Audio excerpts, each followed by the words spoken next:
देवराज news, जनतेचा आवाज जनतेसाठी। देवराज न्यूजला सबस्क्राइब करा आणि बेल आयकॉनवर क्लिक करा।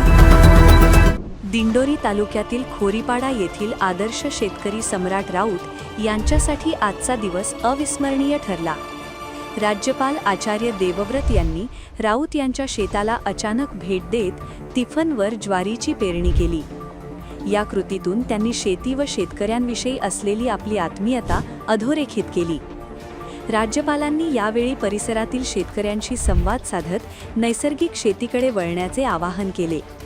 आपण स्वतः शेतकरी असून देशी गायींच्या सहाय्याने पूर्णतः नैसर्गिक शेती करत असल्याचे सांगत ही शेती पद्धत लाभदायी असल्याचा अनुभव त्यांनी उपस्थितांशी शेअर केला। राज्यपालांच्या भेटीमुळे शेतकऱ्यांमध्ये उत्साहाचे वातावरण निर्माण झाले होते।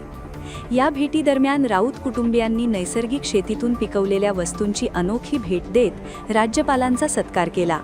तसेच ही भेट स्मरणीय व्हावी म्हणून आदिवासी बांधवांचे पारंपरिक वाद्य पावरी राज्यपालांना भेट देण्यात आले।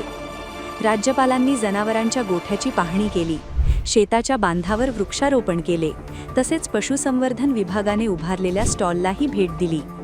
पारंपरिक आदिवासी पद्धतीने करण्यात आलेले औक्षण व स्वागत त्यांनी मोकळेपणाने स्वीकारले। राऊत कुटुंबियांनी ग्रामीण चवीचे नागलीचे पेज व तांदळाचे धिरडे तयार करून राज्यपालांचे आदरातिथ्य केले। या पदार्थांचा त्यांनी मनापासून आस्वाद घेत समाधान व्यक्त केले।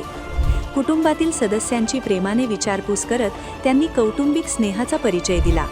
तसेच सम्राट राऊत यांनी राबविलेल्या विविध शेतीविषयक उपक्रमांचे राज्यपालांनी विशेष कौतुक केले।